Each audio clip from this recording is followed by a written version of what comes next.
Appeal বিভাগের আদেশের পরও সড়কে অবস্থান ধরে রেখেছে কোটা সংস্কারের দাবিতে আন্দোলনকারীরা।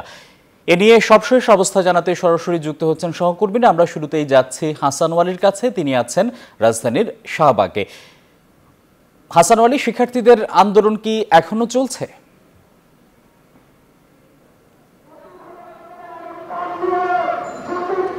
টিপু, আপনাকে ধন্যবাদ। এখনও কিন্তু শাহবাগ সহ আশেপাশের এলাকা, কারণ বাজার, চাংখারপুল, নীলক্ষেত সব এলাকা কিন্তু অবরোধ করে রেখেছে কোটা সংস্কারের দাবিতে আন্দোলনরত শিক্ষার্থীরা। আজকে সকালে আদালতের যে রায়, স্থগিতের আদেশ, যার ফলে কিন্তু 2018 সালের পরিপত্র সেটি কিন্তু বহাল থাকছে আরও অন্তত 1 মাস 4 সপ্তাহ।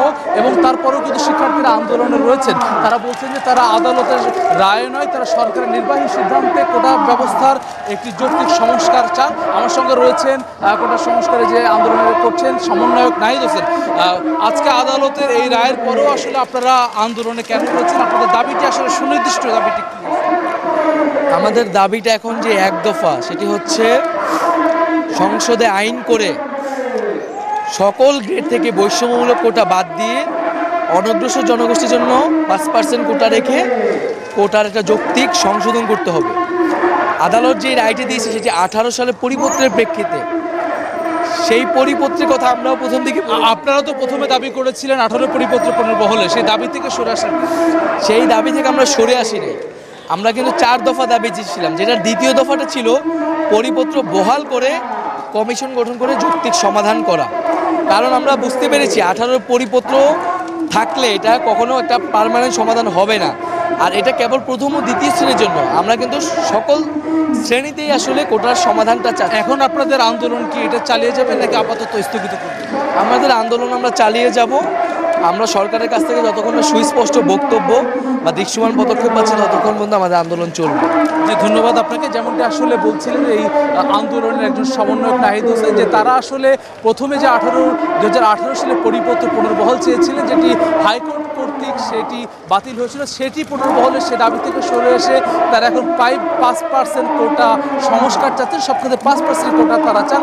এই দাবিতে তারা এখন রাজপথে রয়েছে। তারা বলছেন সরকারের নির্বাহী আদেশে একটি স্থায়ীভাবে একটি সমাধানের তারা চান। সেই সমাধানের জন্য তারা আন্দোলন চালিয়ে যাচ্ছে। সারা দেশে একইভাবে আন্দোলন চলছে। ময়মনসিংহে কিন্তু আন্দোলন চলছে কোটা বিরোধীদের। সেই জায়গায় রয়েছেন আমাদের সহকর্মী নোমান জানাবেন সেখানকার সবশেষ।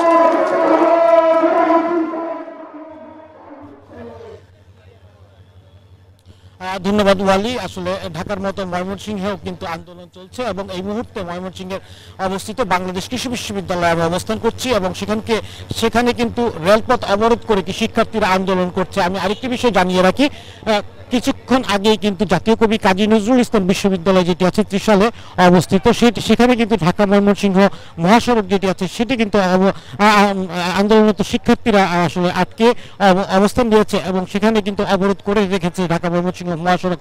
অর্থাৎ ঢাকার সাথে ময়মনসিংহ কার্যত রেল যোগাযোগ এবং যদি আমি বলি সড়কপথ দুটি কিন্তু অবরুদ্ধ আছে এবং সে সম্পূর্ণ শিক্ষার্থীদের নিয়ন্ত্রণে আছে এবং তারা কিন্তু বাংলা ব্লকেড কর্মসূচি যেটি আছে তার মাধ্যমে কিন্তু তারা এই অবরোধ কর্মসূচি চালিয়ে যাচ্ছে। আমি যদি বলি যে এই যে ট্রেনটি আপনি ক্যামেরার মাধ্যমে এই মুহূর্তে দেখতে পাচ্ছেন সেটি বেলা 11:15 সময় কিন্তু আটকানো হয়েছিল। অর্থাৎ ঢাকা থেকে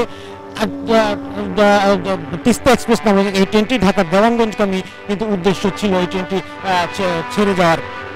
তো শিক্ষার্থীদের সাথে আমরা কথা বলেছি, তারা আমাদের যেমনটি জানিয়েছে যে এই আন্দোলন যে সুপ্রিম কোর্টে যে স্থিতিনির্দেশ দিয়েছে তারা কিন্তু সেটি মানতে চাচ্ছেন না এবং তারা চাচ্ছেন যে দেশের সর্বোচ্চ যে আইন যেখানে হয় সংসদে, সেখানে তারা আসলে স্থায়ী ভিত্তিতে এই কোটা সংস্কার আইন পাস চান। তো এই ছিল আমার কাছে শিক্ষার্থীদের আন্দোলনের সর্বশেষ খোঁজখবর।